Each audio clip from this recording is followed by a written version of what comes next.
Hello, and welcome to another episode of Boundless Body Radio. I'm your host, Casey Ruff, and today we're releasing a bonus episode. This is my recent appearance on the Catapult Effect Podcast, hosted by my really good friend, Katie Wrigley. This episode aired on August 1st, 2024, and was part of a re-release of this episode that was actually rebranded. And this is part of the first season of that new show rebrand. This was episode number 5 that released on the first day that they all came out. And this episode is titled Diet as Fuel for Any Goal with Casey Ruff. The rebrand that Katie went through was from her former podcast named The Pain Changer, which I was also hosted on last year or the year before. I can't remember. It's been a while. But she decided to rebrand to the Catapult Effect. And she's done a really nice job with it. You may recognize Katie. We've already hosted her on our show on episode 399. And I also just spoke with her again at the time of this recording. And we're going to have an episode with her releasing as a future episode here in the next few weeks. So be on the lookout for that. Katie has gone through a really interesting personal journey herself with her own diet. She has some experimentation with the carnivore diet, which is pretty cool. In this episode, we talk about our nutritional guidelines and what the proper diet for most people should be. So be sure to go follow Katie. She's doing great work. You can also subscribe to her on YouTube and follow her show, The Catapult Effect. You can find her on her website at katiewrigley.com. And without further ado, please enjoy this bonus episode of my recent appearance on the Catapult Effect podcast.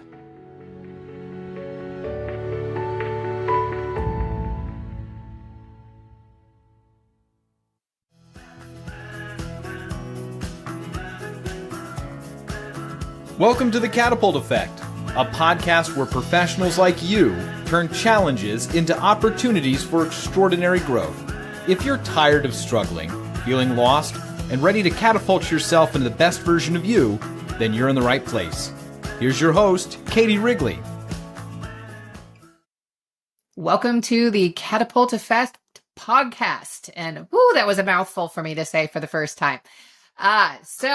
As you guys are well aware, I've just renamed the podcast as we are getting into a new season focused on everything that you need to help you alchemize your challenges into growth and propel yourselves forward. So my guest that I have with me is someone very special to me today. He has been a huge help on my own wellness journey, and he is an amazing wealth of knowledge. He really understands the ins and outs around the human body and how to fuel it most effectively for your goals. So I'd like to introduce you to Casey Ruff, the co-owner of Boundless Body. Welcome to the Catapult Effect Podcast, Casey. Thank you so much, Katie. It's always such a joy to chat with you. We always have great conversations, and I really enjoyed the session that you and I did together where you took me through a cognotherapy session that was very impactful in my life. So I really appreciate you and all your work. Awesome. Thank you. And I appreciate you as well. You've been a huge help to me on my own wellness journey, like I said. And yeah, I'm excited to have you back. So Casey had actually done an episode with me in season 1, and I wanted to bring him back again as we're looking through this with a new lens in 2024 and really helping you move forward again to alchemize these challenges into growth. So Casey, would you mind just giving a little bit of your background to the audience so they know who you are and how you got into what you're doing? Yeah, for sure. So, originally, as I was thinking about what I was going to do for a career, I was studying architecture in high school and college. I thought that was going to be my career route. As I was, in college for architecture, I joined a gym where I started to watch personal trainers interact with their clients. And I thought it looked really interesting. And so I decided to go into the manager's office and see what certifications I need, at least temporarily, to be a personal trainer. I didn't think that was going to be my career by any means, but just thought it looked fun and a good way to earn some money. I also saw that the personal trainers were using heart rate monitors, polar heart rate monitors at the time, which is a tool that I had been using at that time for many years previous to that and knew quite well. And so I ended up getting certified as a personal trainer. And that was back in March of 2007. So I've now been doing this for about 17 and a half years. Obviously, you start out with some, basic personal training certifications. And as you go, you get more, certifications and more knowledge. Eventually, I became, certified in different ways to measure people's metabolism, which is called a metabolic cart, a tool that we use to measure how somebody is burning their calories, and not only how many calories they burn, but where their calories are coming from versus like fat versus carbohydrates, essentially. And also, I got my nutrition certification along the way, so I could really try to help people with their nutrition and with their journey. We were coming across a lot of people who, were very busy. They were wealthy enough to come to the gym that I was working at, which was really nice and big. They just didn't have a lot of time available. They were, usually high performing people, and needed to really optimize their health and their performance and what they were doing, and try to show up for their families and all that stuff. And so we had to really learn how to help people optimize. I love the word alchemize, by the way. I might be stealing that. I think it's a great way to say it. Yeah, I think it's great. But yeah, it's been a lot of years of, getting certain advice about things and giving that to clients and having varying degrees of success. Which, my training and my experience eventually led me to finding other ways of helping people. In fact, basically like finding really unconventional ways of helping people eat properly and even exercise differently that ended up producing really fantastic results. And so a lot of the work I do today goes against what I learned in a lot of my certifications. It's especially my nutrition coaching certification. But through that kind of unconventional way of doing things and helping people, you find that it can actually really help people, instead of what I was doing before, which was giving people advice that may not have been great, but you turn around and blame the people for not doing a very good job following your what ended up being really crappy advice. So anyway, it's a great career. It's something I absolutely love. We started our business during the pandemic when my wife and I were both unemployed. We started the, Boundless Body, and just continued training our people and doing nutrition coaching with people, not only in our neighborhood and in our city, but all over the world. So it's been quite the journey for sure. Awesome. And so I was kind of giggling as you were saying, what you do now goes against what you had learned in the early days, because we're starting to see more and more, and I know you're much more tuned into this than I am, but we're starting to see all this stuff about how bullshit the food pyramid is, the one that we've been taught our whole lives. So can you kind of speak to what you used to be an advocate of and what's changed and why? Oh my goodness. Well, I'll have you know also that I just got back from teaching a nutrition seminar here in my neighborhood, a fun thing I'm doing in the summer around here. And on my paper that I made for the outline today, I did include the picture of the food pyramid. Fantastic. So I'm really glad you brought that up. It's really fresh in my mind. It's coming up over and over again, and so much that I listen to and absorb. And I'm like, all right, we're just going to call it out here, because you're such a great expert to be speaking to the flaws in that pyramid and what you've adapted for your clients and what you're seeing as a result. Oh my goodness. Yeah, absolutely. So, I guess the way I was trained as a nutrition coach is the way that most people are trained as a nutrition coach. And I will say too, that I'm not a registered dietitian. So I don't have 6 years of a formal education. I have a textbook and a certification that I need to pass off that gives me a piece of paper that says I know something about nutrition. There's obviously advantages and disadvantages to that. A registered dietitian has, letters behind their name and a certain accreditation that I don't have, but I can also, I'm not beholden to the same rules and regulations that a registered dietitian is. So basically the nutrition certification that I got is known as one of the most prestigious that you can get for nutrition coaching. And it is a lot of helping people understand how to combine quote unquote healthy foods like whole grains, fruits, vegetables, healthy fats, and lean proteins, and how to portion them out, and how to make sure you get a balanced diet and you're getting all those different food sources. And then a typical coaching session would be talking primarily about behavior and behavior change. So if somebody came to me and they wanted to start nutrition coaching, we'd figure out what level they were at and where they wanted to start. We might give them some recommendations. And every 2 weeks, they would come in and tell me basically why they had failed, why they hadn't lived up to what we said. And we would do behavior coaching with them and tell them like, oh, well, were you writing in your nutrition and emotional journal as much as we told you to? Were you meal planning the way that we told you to? Did you get, all the different kinds of vegetables we wanted you to get in a week? Were you able to control your portions of fat, or did you eat the dessert on Thursday night? Why did you do that? We need to talk about that. And so it ended up being this kind of like wheel of a pattern of coaching somebody where you basically could coach them for an endless amount of time, because you could always find something that they didn't do perfectly and people felt like they were failing and they felt like they were running out of willpower. The way that our nutrition journey has been in, in particular in the United States, that led us to, creating the food pyramid in the 1990s. was basically this obsession that we had that really like came around saturated fats in our diets. And, in the 1950s, heart attacks had risen from almost nowhere a few decades earlier to become the number one leading killer in America. And as a country, we were really hungry for answers, and we really wanted to figure out what was the cause of heart disease in particular. President Eisenhower, people may remember, also suffered a heart attack and was out of the Oval Office for a few weeks trying to deal with that. We all remember what it was like when, President Trump had COVID and he was out of the office, what a stir that made. So this was a problem that was increasing, and there were some ideas at the time of what the cause was, but the primary kind of idea that won the day was that saturated fat was causing cholesterol numbers to rise in people's blood, and that cholesterol was clogging up our arteries. I think anybody who thinks of a heart attack thinks of that phrase, like clogging your arteries, where if you dump, grease down a pipe and it's cold, it congeals and hardens and becomes this blockage.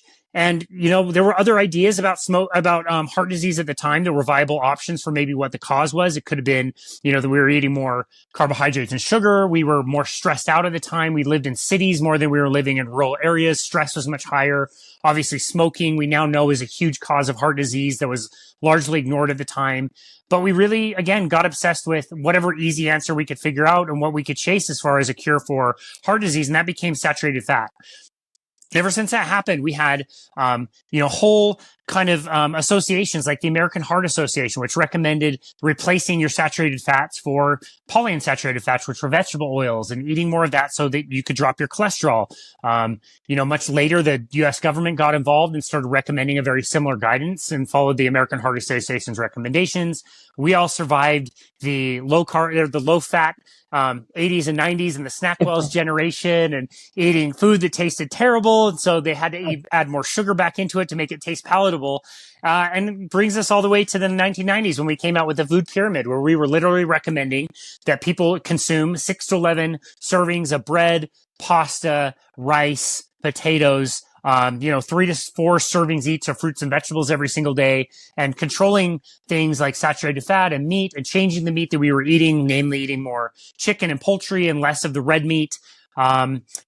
And that's kind of how that whole thing started. And what really happened, we notice, is if we look at curves of chronic diseases like obesity, like type 2 diabetes, dementia, Alzheimer's, all of them like really fit this nice kind of pattern that when we started changing our dietary recommendations and started making these shifts, all of these problems started to become worse and worse in America. And now we live in a country that spends the most on healthcare per capita than any other, and yet we have the worst outcomes in healthcare. It's assumed, based on recent studies, that about 88% of the population is metabolically unhealthy. We have, almost a 50% obesity rate projected in only just a few years. We've got type 2 diabetes on the rise. Prediabetes is so ubiquitous these days. We used to call type 2 diabetes adult onset diabetes because the kids wouldn't get it, and now they do. So we have a real problem in this country. And, when we look to some of these voices in our community, the government and the American Heart Association and, the Harvard School for Nutrition and Tufts University and all these agencies that are making recommendations and asking them to help give us information that can help our health, it's really been an abject failure. And we've just gone down the wrong path, and now we're paying the price greatly for it. And it's really, really unfortunate. And I love that you brought that up, because I recently shifted my diet again. I read this book, Always Hungry, by Dr. David Ludwig, who came out of Harvard, and he was saying how little money he got for the dietary stuff that he wanted to look at when he was getting grants together, but something else, I don't remember what it was, and I don't want to muck it up, but something that was more going to feed into the profit of the government, he got millions.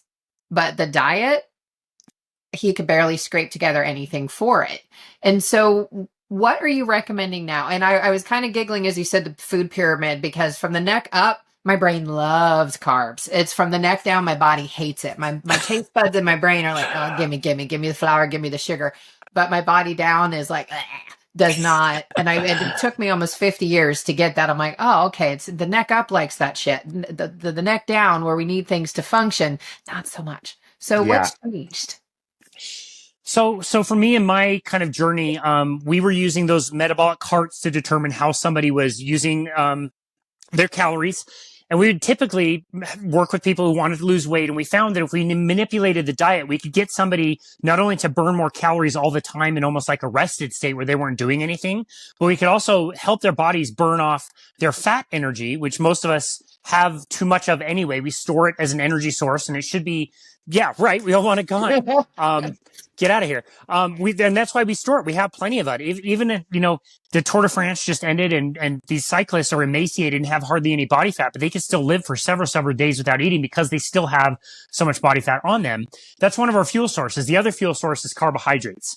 And we can use either one of them, but we found that more people would lose fat and lose weight if they train their metabolism to burn more calories and then take a greater percentage of those calories from fat.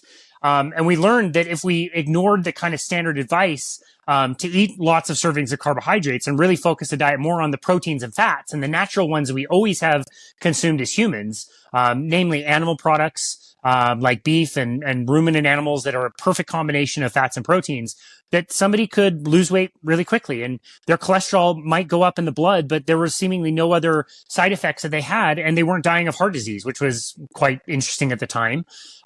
So pushing down that kind of path eventually led me to the low carbohydrate space, where there was this subset of people that were limiting the amount of carbohydrates they were eating and were getting a great percentage of their calories from fat. And they were seemingly doing very healthy, basically ignoring the standard advice that we were getting.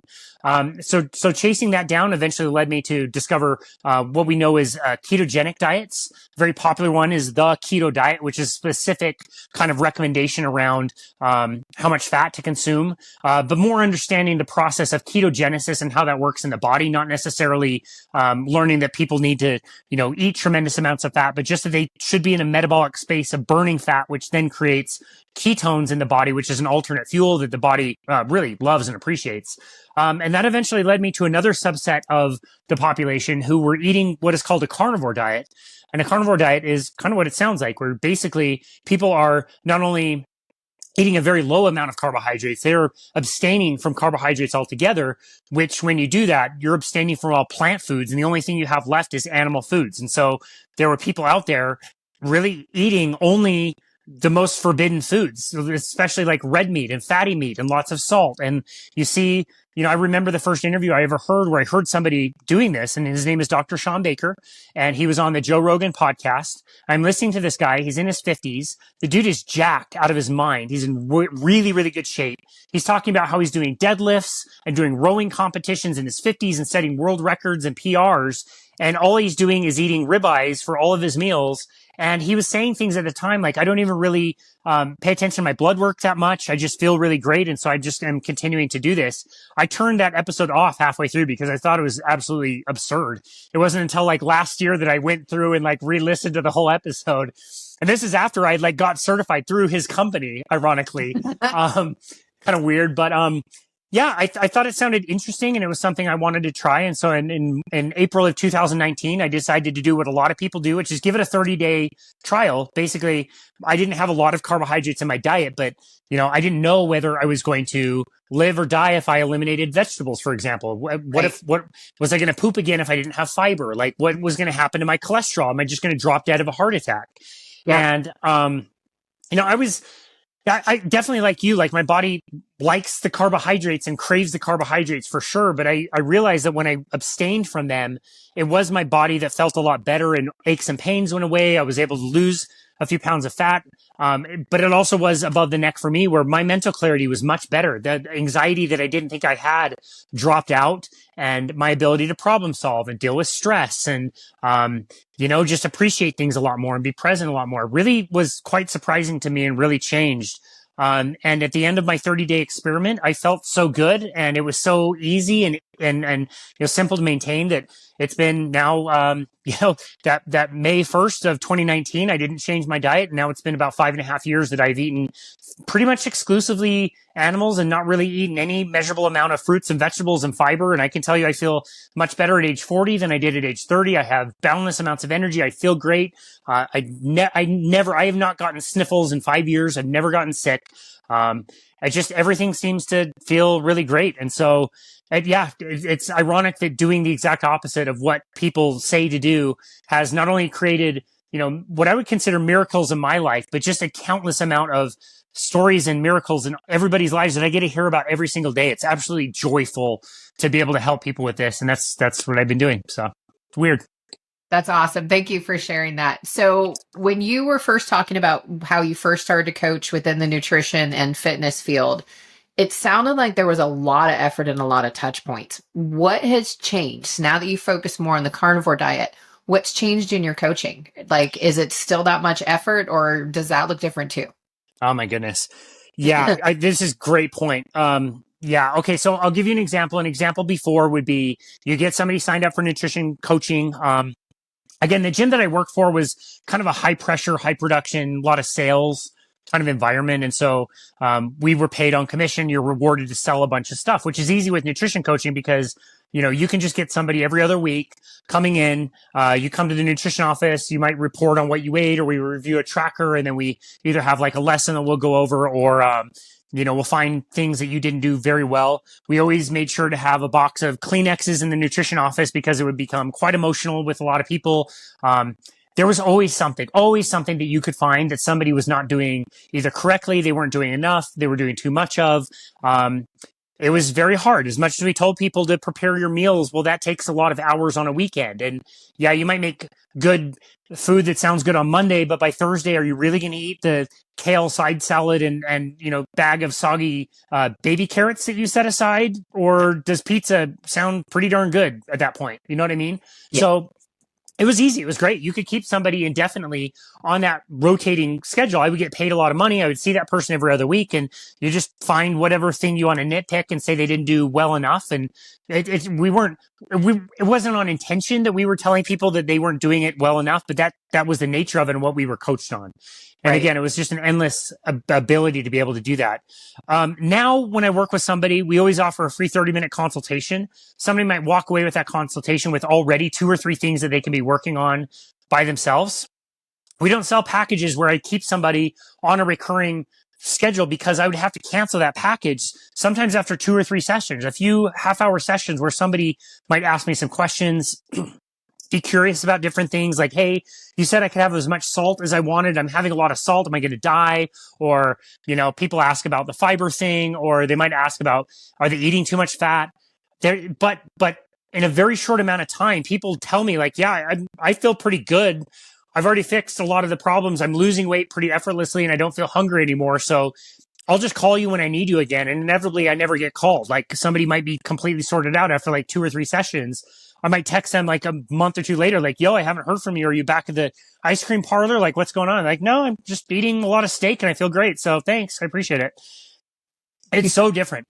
Touch points is a great way to say it. Like, there's just so much less I have to do. It's more like I just need to be there in the beginning to help validate what a lot of people might already intuitively know. Like, you might know that, like, yeah, I ate the bread and I got bloated and I feel like crap. And when I had an omelet over the weekend and ate it with bacon, for whatever weird reason, I wasn't hungry for like 10 hours and I stopped snacking and I felt okay. It was fine. I didn't die.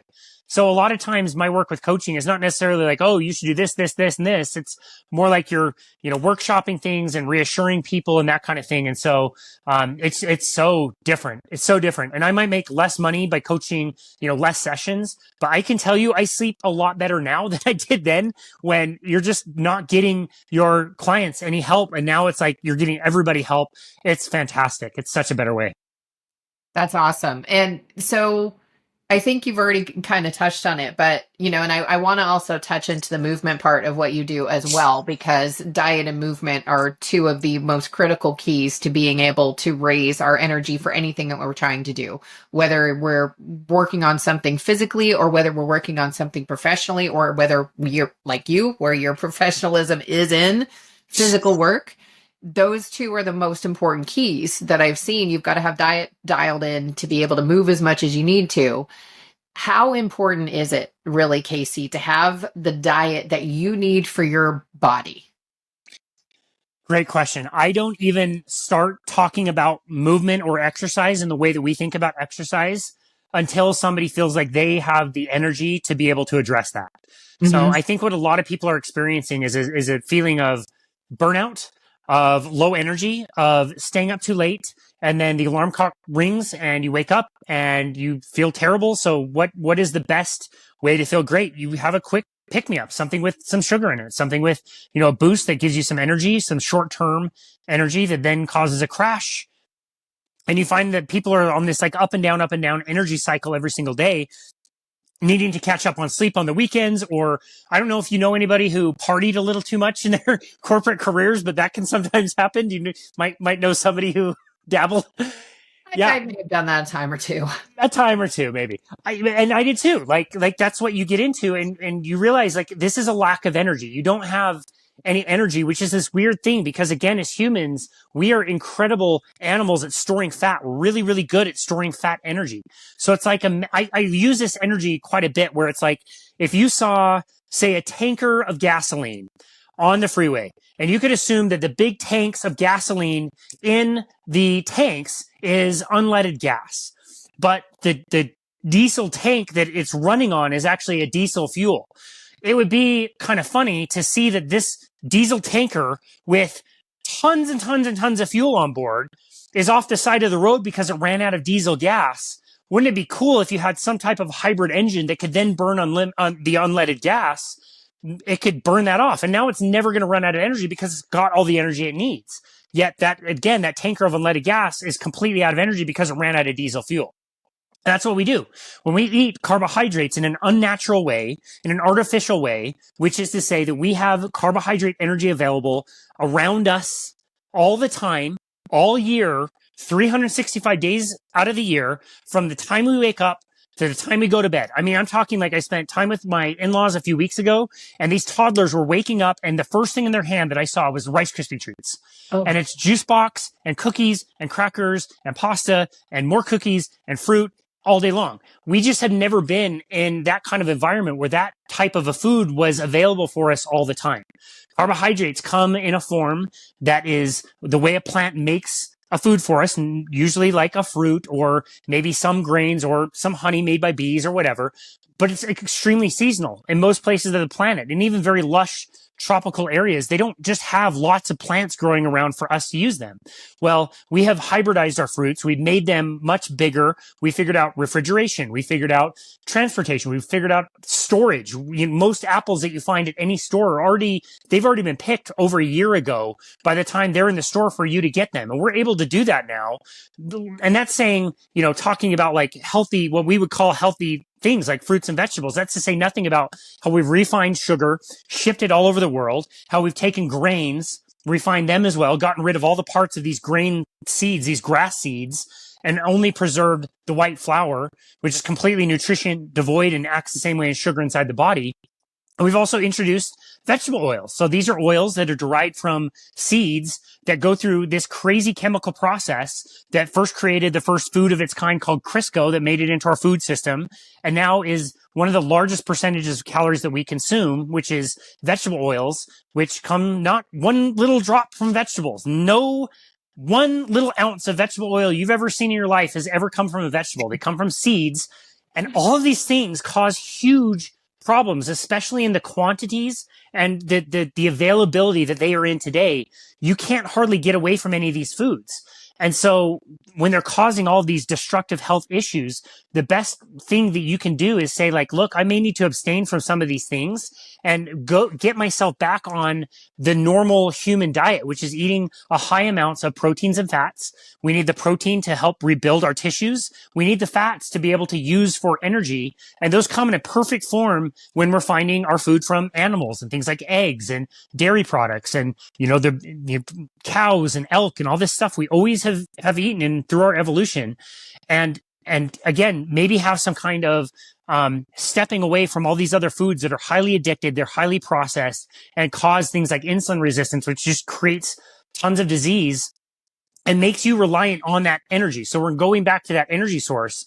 Again, imagine we redesigned that diesel engine to work on a hybrid fuel, and it can work on both unleaded and diesel. That is teaching your body to burn the fat again. And we can't do that when we're consuming carbohydrates all the time. But if you take that fuel source away after a short journey of not feeling that great and adapting to the new fuel source, your body finds all of that wonderful fat fuel that you've already stored, and it just starts to get rid of it. And every little part of your life can improve. Your energy is always there. It's not dependent on you eating all the time. You have the fat. Once you're burning it, it's like being hooked up to a battery that you just get endless amounts of perfectly metered out energy for exactly what you need. I get perfect energy in a fasted state, whether I'm lifting weights, playing ice hockey at a very high intensity, or going on a walk, or training all my clients all day. I don't need to eat. I don't think about food. I haven't eaten anything all day. I feel great. It's 2 p.m. around where I am. It's because I'm burning fat. And it's it's our birthright. It's what we have been given as a species. And we have invented ways to just throw that in the trash and run an emergency fuel burning system and throttle it all the time.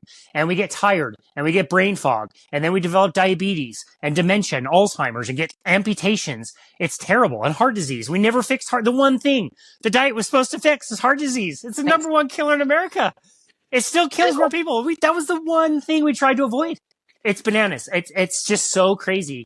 But all of it, the great news is all of it can be reversed and fixed, and people will not profit off you anymore. So, yeah. Get a little worked up about this. No, and I love your passion around that. That's why I wanted to have you back, is so people hear this and hear. So the biggest takeaways I'm hearing in what you're saying is the old way of doing things took a lot more effort.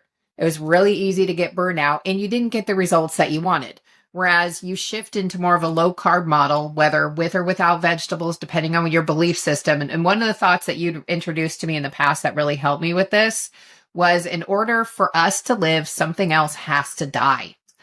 Either it's a plant or an animal. But that is the nature of everything on this planet. Whether it's a plant or an animal, it has to eat something else in order to live, period. That's just the nature of being on Earth. And so the sooner we can wrap our head around that something's going to die for you to live, it gets easier to sit in your body. And you can also start to give gratitude for the animals and the plants that are fueling your body as well. But what I'm hearing there is a massive time saver and a boost in motivation, a boost in energy, and a boost in productivity and confidence that this is actually going to work. Yes. And again, I see it with myself and I see it with people all the time. Again, the reliance on things like caffeine, drugs and alcohol, sugar in particular, highly addictive for a lot of people. Yeah. People can't imagine going an afternoon without having their 3 p.m., latte with a few spoonfuls of sugar, let alone, I don't know what it's like around you, but like my valley in the Salt Lake Valley here in Utah has pretty much literally a soda shop on every corner where you can buy a giant soda that's pumped with artificial ingredients, like more than just a soda. It's got syrups and whatever, and you eat that with a sugar cookie, and they're incredibly popular, especially at the times between meals around 3 p.m. and 8 p.m. People can't imagine what it would be like to go about their life and enjoy a vacation, or, get busy with stuff they want to accomplish at work and not really need to eat food because they're burning fat as a fuel, and it is giving them the perfect fuel that their brains need, that their muscles need. You're reducing all these inflammatory foods that we get from the carbohydrates and the refined grains and all the seed oils. Now your body's feeling better. Your injuries are reducing. I've seen arthritis reverse itself. The gut issues that everybody deals with, IBS, IBD, leaky gut, Crohn's disease. You fix that.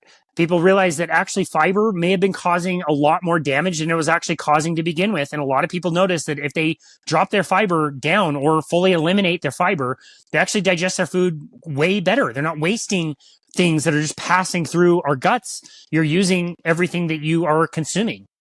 So yeah, it is just a totally different way of looking at things. I really appreciate the way you mentioned kind of not just the nutrition side of things. Like that's one bucket and that's really important, but it gets a little deceiving when you're talking to somebody who's promoting a plant-based diet, and they'll switch into the ethical arguments and then the planetary arguments, which are both very poor, but they'll have to make that distinction. At some point, you have to back yourself into, where do you want to accept the sentience of life? Where do you want to say that life is precious and life doesn't really matter? Because when you do that, you have to accept that any plant foods are highly destructive to the planet. They cause mass murder of all kinds of different plants, animals, insects, rodents, you name it, to harvest them, ship them, whatever. And you have to decide, where's the line? Is a cow okay? Like, are rodents okay to kill as you're running a combine through a cornfield and you're killing all the rodents and birds that live there? Plant-based people know this. What about the sentience of plants? Like, I really would encourage somebody to read a book like The Most Delicious Poison that talks all about botany and plants and how plants prepare toxins and chemicals to protect themselves, but they also communicate with each other and they share resources and they also compete with each other. And like, they're living creatures that have been on this goddamn planet for way longer than animals like us have. And they are very smart. And if you are killing a plant, we have this like such entitled thing that we can just modify plants to have tons of sugar or take the seeds out of them, or we can just go out and eat whatever plants that we desire at any time without any thought to preparation, without thinking like, wait a second, are we eating a plant's babies or their ability to reproduce? Like, what are the repercussions of something like this? And the answer is it's not nothing. Like, plants fight back. They have abilities to fight insects and small rodents and keep things from eating them, and they can accumulate and be problematic for us. And again, all the while, as we're considering the ethics of things, we have to understand that something has to die for us to live. That is the uncomfortable nature of our existence on this planet.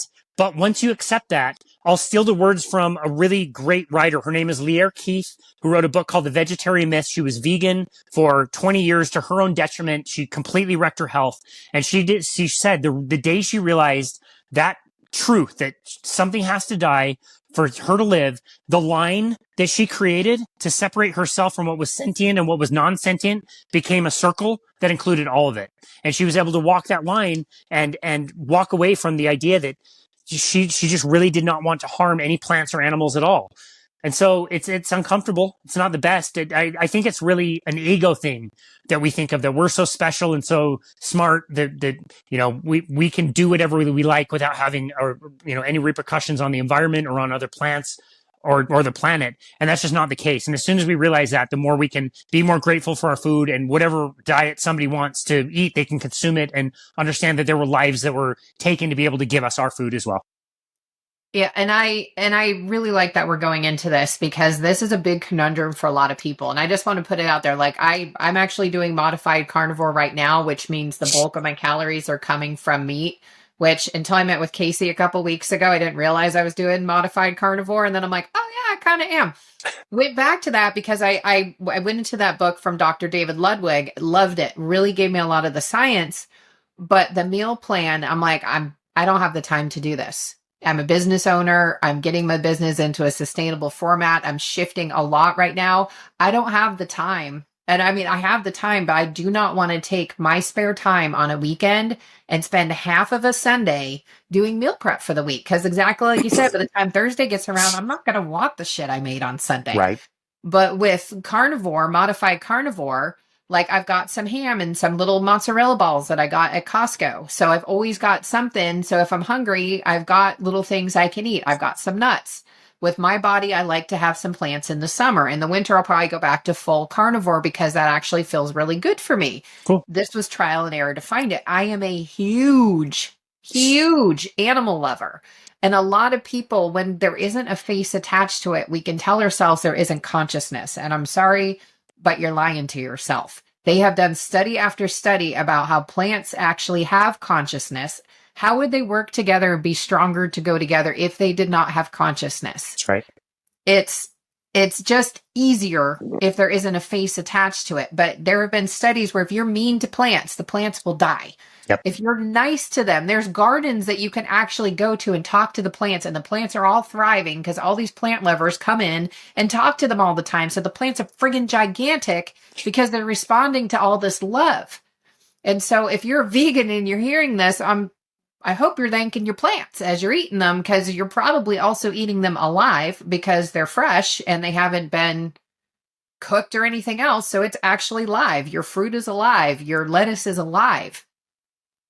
Just let yourself think about that for a minute. And it's okay. There's nothing wrong with that. Yep. And for me, it's the ease of it. And when I heard the stat through this app I've been following, which I love, which I'll have other episodes about another time, this heroic app, but they went into this whole piece, and now I'm starting to lose my train of thought there. They went into a whole piece about all the complexities of diet and finding what works for you, what doesn't work for you.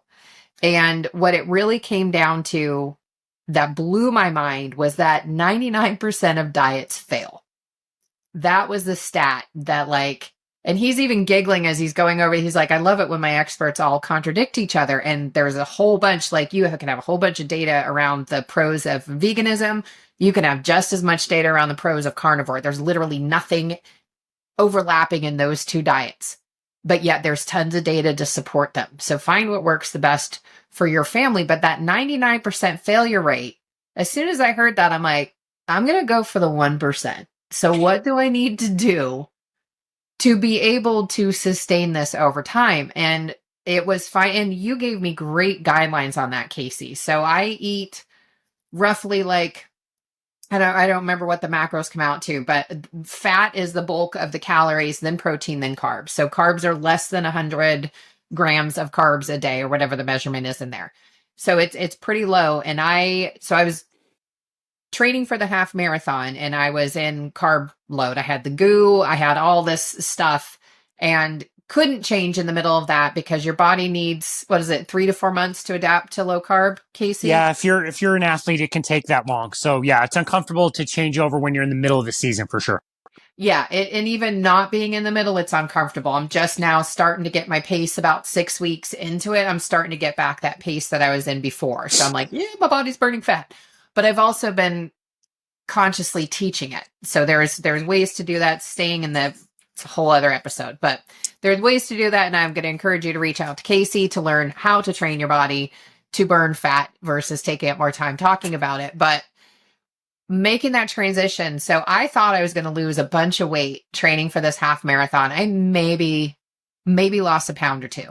Yep. Maybe. And since that, I started the diet. Let me think. On June 11th, it's July 23rd, and I've lost about 12 pounds. Yeah. Remarkable. Yeah. And not even a surprise. It should be, according to any certification I've ever gotten that talks about nutrition in the traditional way, that's impossible. No, you just lost a bunch of water. And I validate this on body fat scales all the time. I see it all the time, and people lose fat that quickly. No question. Yeah. And I feel amazing. So that's the most important thing is my sleep-wake cycle is dialed in. I'm working out 6-7 times a week. And one of those is a light day. Sometimes not. Like last week, I actually, according to my Oura Ring, I hit my activity goal every day. And nice. So I didn't really have the lightest day last week, but I've got the energy to do it. And the energy is sustained. And I had a little bit of a dip in energy, which was actually from a sleep supplement, not from the diet. But it's so easy. And for all of you fast moving professionals that are like, I don't have the time for this shit. You don't. So find the easiest diet for you. And just some other stories to validate what you're talking about. A friend of mine who doesn't know that he's being mentioned on here, but he's posted on Facebook. He's been doing the carnivore diet for the last year. He's lost 100 pounds. He doesn't look anywhere like the guy. I didn't even know he had 100 pounds to lose. Wow. And a couple of friends of mine who were very big into the vegan lifestyle started to switch and do carnivore and keto carnivore. And again, the husband has lost 30 pounds. I didn't know that he had 30 pounds. Like he is just ripped. Wow. He looks amazing. Both of them do, and they feel amazing. And he was like, wow, I put my 10-year vegan diet in the trash and started to eat meat. And this is what's happening. And I'm sleeping better and I'm feeling better. And he looks phenomenal. Both of them too. They're both beautiful. They're just beautiful human beings inside and out.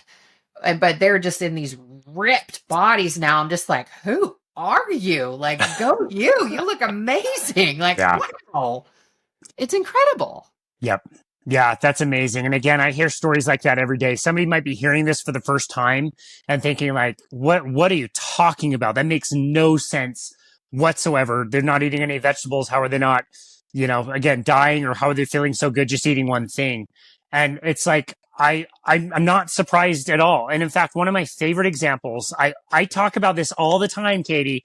You and I did a conversation, or I believe it was the conversation we did on your show. And Yeah. I took over as podcast host for a question and just said, like, how are you feeling? How's it going?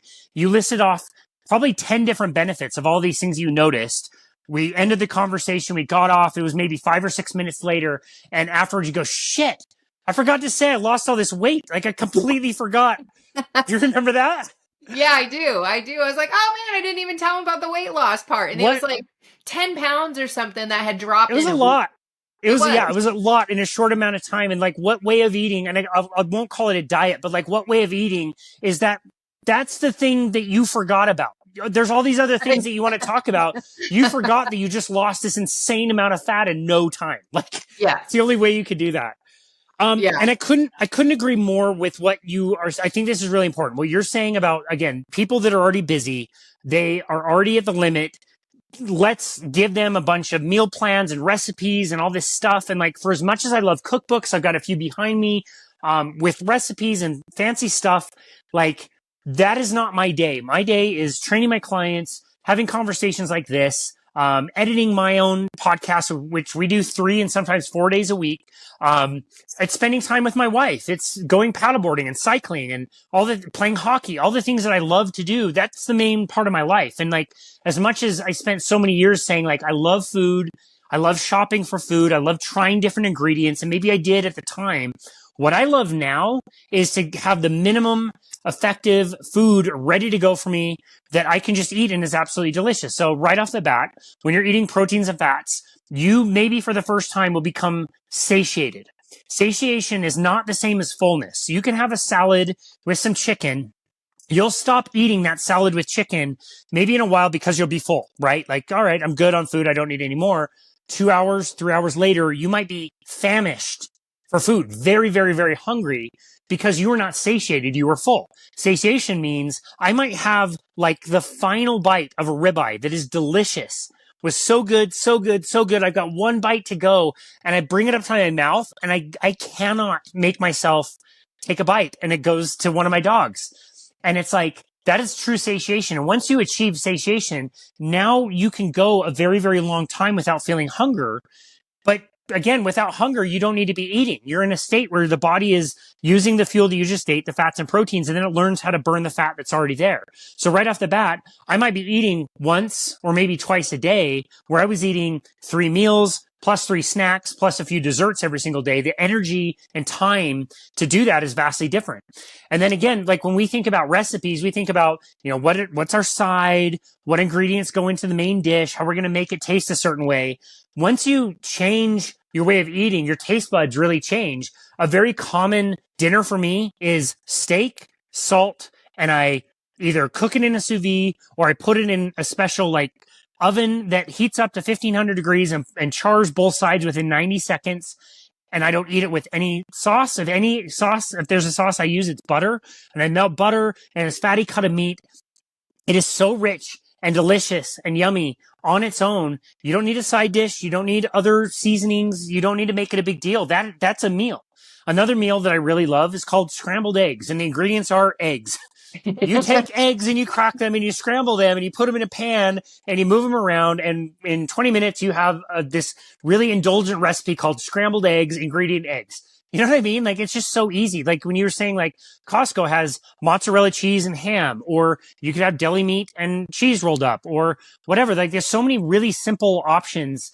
And in that sense, like if you establish like some boundaries, whether you decide to do carnivore, whether you just decide to at least focus on more of your animal proteins and fats and eat them together, you might find that one day, your intuition is telling you that salmon sounds delicious. And it is. Maybe the next day salmon doesn't sound so good anymore, but like chicken thighs sound really good. And chicken thighs is like, you take chicken thighs, you put them in your air fryer for 30 minutes and you have an amazing meal and you eat them with the skin on. It's delicious and whatever. And that might not sound that good the next day. So maybe the next day's burger patties or whatever. But that's the recipe. Like there's nothing you need to add to something that's already complete, has everything we need. It has nothing we don't. It gives you all the nutrition you could possibly ask for. That's it. And you can just make it so simple on yourself. Again, whether you do a stricter version or whether you're just going to push into this and just try to get a little bit more, it's way easy. Thank you. Yeah, I love that too. So I want to touch on one last piece that's kind of important to the energy thing and to the body cleanup, right? Especially if people are coming out of these high toxic level diets with a lot of carbs, like there's going to be a lot of crap for your body to clean up on that side. So what are some of the benefits of intermittent fasting, and what's a way someone can kind of tiptoe into that? I love that question. Right off the bat, whenever I'm talking about fasting, I feel like I need to be very clear on what we talk about as far as what is fasting, what is intermittent fasting, what is time restricted eating. I will just say that fasting is the time between your meals. If you eat at 8, and then, you eat again at 2. If you don't eat anything between that time, 8 and 2, you were fasting in that period of time. So right off the bat, when people say like fasting is difficult or dangerous, I would just say like, is sleeping dangerous? Like, do you need to wake up every 2 hours to eat? Because most people can sleep a few hours and be okay and don't die. So you were fasting when you did that, unless you're sleepwalking and tearing out your kitchen that nobody knows about, whatever. So I just consider fasting any of the time between meals. And some people might talk about extended fasting where they're going a very long time without food, maybe a day or 2 days or 3 days. I kind of think of it as like, if I call it time restricted eating, it's kind of a nicer term and doesn't sound as harsh. And it's like anything within 24 hours is usually totally fine. One of the benefits of fasting is you're not continuously bringing in more stuff into your body. If you're always bringing stuff into your body, you always have kind of like stuff that you can make things out of, like amino acids being like building blocks of proteins. If you're getting new ones of those put in all the time, you might like build up with some amino acids that aren't really doing what they need to do, but they're kind of junk in the background and they don't really affect things. So your body can actually recycle them and use them when you're not getting as much of the new materials coming in. So my favorite example of this is, imagine that you are building a building and every day you get a new delivery of bricks to build your building. When you break a brick and you know that you're getting new bricks every single day, you don't care. You just throw it in a pile in the back and say like, yeah, these are all broken bricks. These are good for nothing. But if the delivery stopped all of a sudden, eventually you'd run out of bricks. You'd have to say like, oh my goodness, now what am I going to do? You might remember like, okay, I've got those broken bricks on the back. Maybe I can deal with them and be a little bit more resourceful. And you might recycle a brick and say like, okay, well, these two are broken, but if I, do some work on them and I patch them together, well, that actually makes one really good brick and I can build on that. And thus the body goes through this process and it's called autophagy. So auto, self, phagy, eat. It's eating itself. And I would say if anybody thinks this sounds weird, like go online and search before and after pictures from people that do intermittent fasting. And you'll see an after picture where it looks like the person has never really been overweight, even though they lost a tremendous amount of weight. Their skin is tight. They don't really have as many stretch marks. Their body recompositions in a proper way. You might argue that somebody who is not eating 3 meals a day, they might not be getting an adequate amount of protein. Like somebody might be only eating maybe 100 grams of protein because they're only eating once a day. But when we take into consideration that the body is recycling proteins all the time, it might even reduce the amount of protein that you need to eat. So there's so many different benefits to it.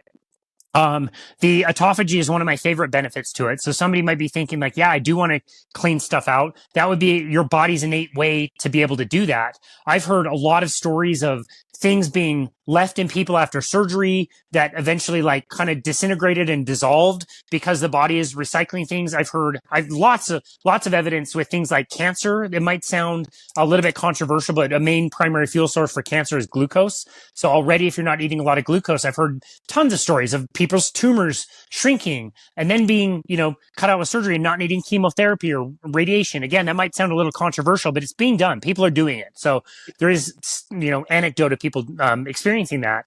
And so it's all really beneficial. And again, like talking about the convenience, the cost, the time, the energy that goes into your food already. Like if I'm again going on vacation, I know I only need to eat once a day. Well, that's just more time I get to go explore and have fun and enjoy my life and enjoy vacation.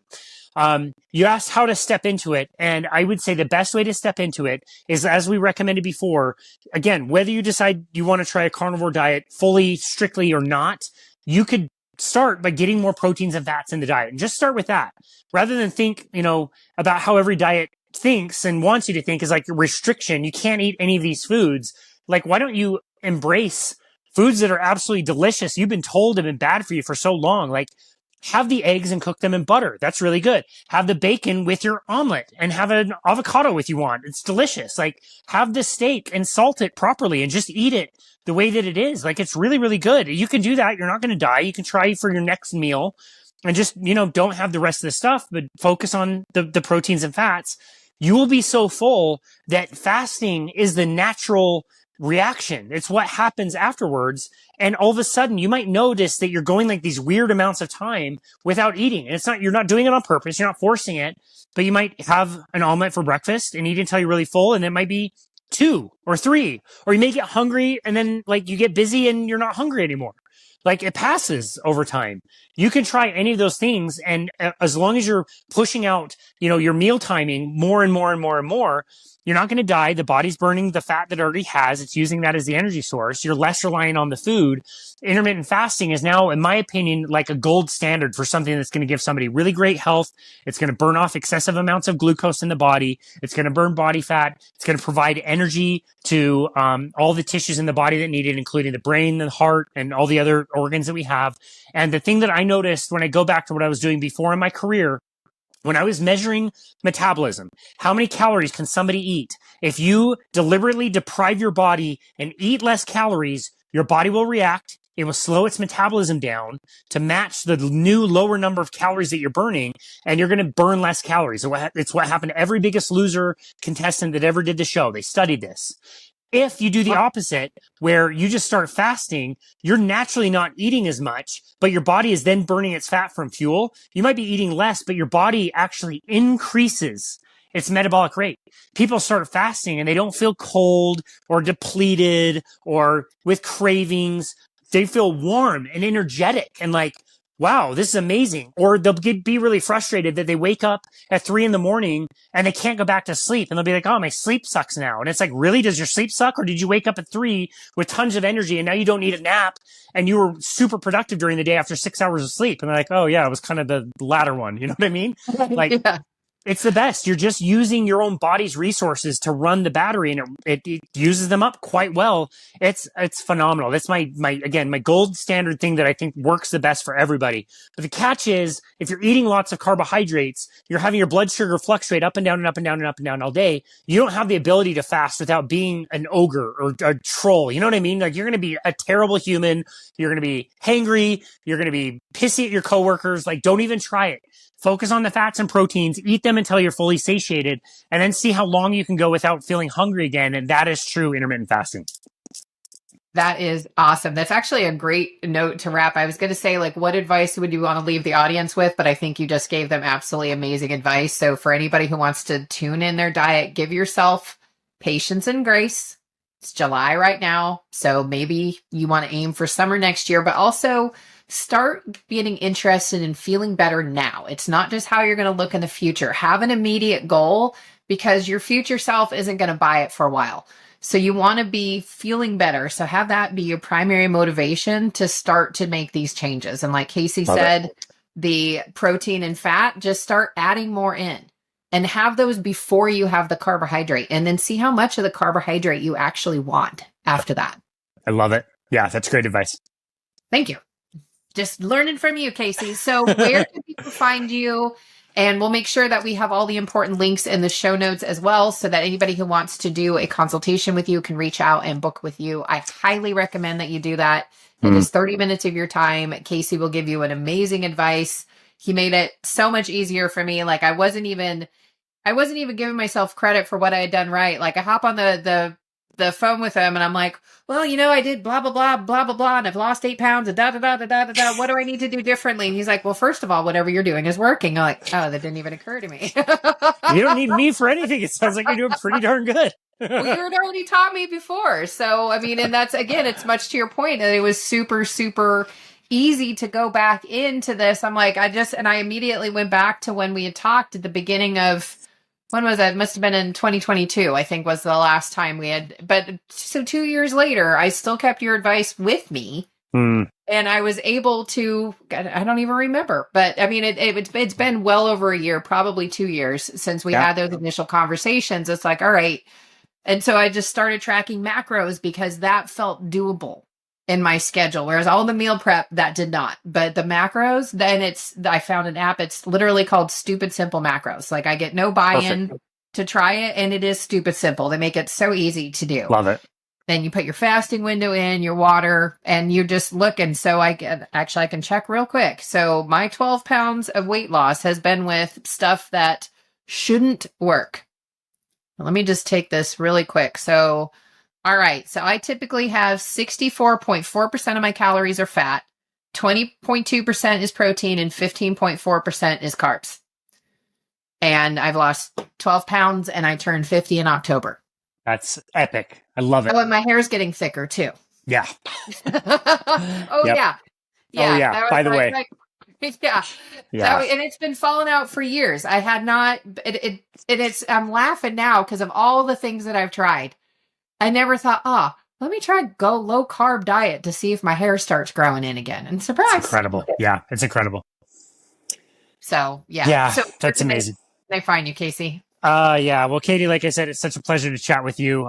Again, I didn't do very much in that coaching session, so congratulations to you for finding the way. The easiest place for people to go is just our website, which is myboundlessbody.com. All the resources are there. They can find some of our social accounts. They can find our YouTube. They can find our podcast called Boundless Body Radio. We do a few episodes a week, like I said. We also, there's a page that has a seminar that I've been teaching in my neighborhood that I mentioned that has all kinds of different lessons and recordings, outlines, meal plans, different resources are there. Anybody can find that. That's all for free. I'm just giving that all away. And then the very first thing that people will see on our website is a button that says book now, where, they can go in and select a time in your own time zone around the world, a time and day that we can chat. I tell people on my podcast all the time, like, whether or not you want to talk about nutrition, exercise, lifestyle, whatever, carnivore, or I even love it when people just, want to introduce themselves and share their story with us and just chat. We're always open to do any of that. And that's always free, offered on our website. So again, that the website is myboundlessbody.com. Awesome. Thank you, Casey. I'll make sure we have that in the show notes. And thank you again for joining me. I love getting to talk to you. I learned something every time, and you gave me some good analogies, some good tips to take with me from today, as usual. Well, thank you so much for the honor. It was great to chat with you again.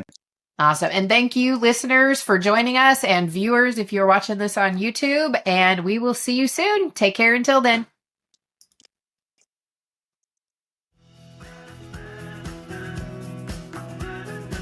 Thank you for joining us today. If you enjoyed this episode, please share with a friend and leave a 5-star review, which helps grow the podcast and reach others just like you. While you're at it, connect with Katie on social media. You can find her on LinkedIn, TikTok, Facebook, and Instagram as @CoachKTDubs. That's CoachKTDubs. This has been the Catapult Effect with Katie Wrigley. Thanks for listening.